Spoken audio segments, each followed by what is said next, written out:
नमस्कार, स्वागत आप सभी का यंग भारत बिहार झारखंड में। मैं हूं आपके साथ मुदिता। दोस्तों, बिहार विधानसभा चुनाव 2025 अब अपने अंतिम चरण में है। चुनाव प्रचार का दौर तेज हो गया है और इस बार राजनीति में सियासी पारा बहुत गर्म है। इसी बीच 24 अक्टूबर को बिहार में दो बड़ी रैलियां होने जा रही है। प्रधानमंत्री नरेंद्र मोदी और केंद्रीय गृह मंत्री अमित शाह एक ही दिन अलग अलग जिलों में रैली करेंगे। ये रैलियां न सिर्फ बिहार इलेक्शन 2025 के लिए खास है, बल्कि इनसे एनडीए के उम्मीदवारों को बड़ी ताकत मिल सकती है। 24 अक्टूबर को प्रधानमंत्री नरेंद्र मोदी समस्तीपुर और बेगूसराय में बड़ी रैलियां करेंगे।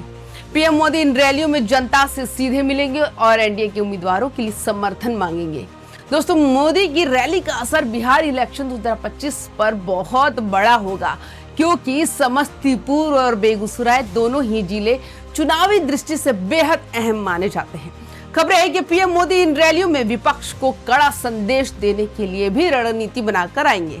एनडीए के लिए ये मौके हैं अपनी ताकत दिखाने का और जनता से अपनी तरफ जोड़ने का। लेकिन मोदी का बिहार दौरा केवल 24 अक्टूबर तक सीमित नहीं है। 30 अक्टूबर को फिर पीएम मोदी बिहार आएंगे। इस बार मुजफ्फरपुर और छपरा में बड़ी रैलियां करेंगे। दोस्तों, ये बिहार इलेक्शन 2025 में एनडीए के लिए जन समर्थन बढ़ाने और विपक्ष को चुनौती देने का रणनीतिक कदम है। इस तरह मोदी की दो रैलियों की योजना एनडीए के लिए राजनीतिक मजबूती साबित हो सकती है।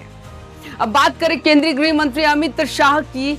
24 अक्टूबर को अमित शाह सीवान और बक्सर में रैली करेंगे। अमित शाह पहले ही अक्टूबर में 16 से 18 तारीख तक बिहार में रहे हैं। इस दौरान उन्होंने छपरा के तरैया में चुनावी रैली की थी। अब फिर 24 अक्टूबर को अमित शाह की मौजूदगी में बिहार इलेक्शन 2025 में एनडीए की ताकत को दिखाएगी, क्योंकि अमित शाह की रैलियों का प्रत्यक्ष असर एनडीए के उम्मीदवारों पर और जनता के समर्थन पर पड़ता है। ये देखना महत्वपूर्ण होगा कि उनकी रणनीति कितनी सफल होती है। लेकिन एनडीए अकेला नहीं, महागठबंधन भी पूरी तैयारी में है। 23 अक्टूबर को पटना में महागठबंधन का प्रेस कॉन्फ्रेंस होगा और उसके बाद सहयोगी दलों के नेता चुनाव प्रचार में उतरेंगे।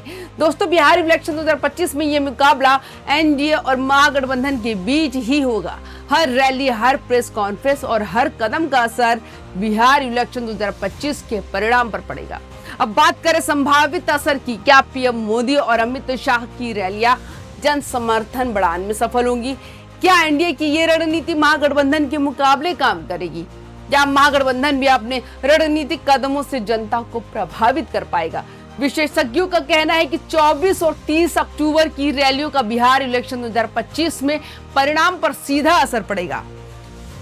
एनडीए के लिए मौका है अपनी ताकत दिखाने का और जनता को अपने पक्ष में जोड़ने का।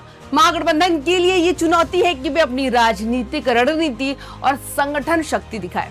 दोस्तों, इस पूरे चुनावी माहौल में हम बार बार यही देख रहे हैं कि बिहार इलेक्शन 2025 की हर खबर, एनडीए की रैलियां, मोदी और अमित शाह की रैलियां, महागठबंधन की रणनीति, जन समर्थन और राजनीतिक दबाव।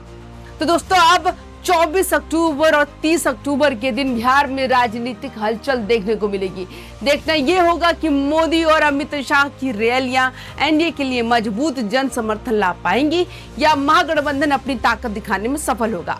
बिहार इलेक्शन 2025 में हर रैली, हर प्रेस कॉन्फ्रेंस और हर नेता का फैसला मायने रखेगा और यही कारण है कि ये तारीखें अब तक की सबसे निर्णायक और महत्वपूर्ण मानी जा रही है। आपको क्या लगता है, क्या एनडीए की रैलियां महागठबंधन को पीछे छोड़ पाएंगी? क्या मोदी और अमित शाह की रणनीति जनता पर भारी पड़ेगी? कमेंट्स में बताइएगा और वीडियो पसंद आए तो लाइक, शेयर और सब्सक्राइब करना मत भूलिएगा। नमस्कार।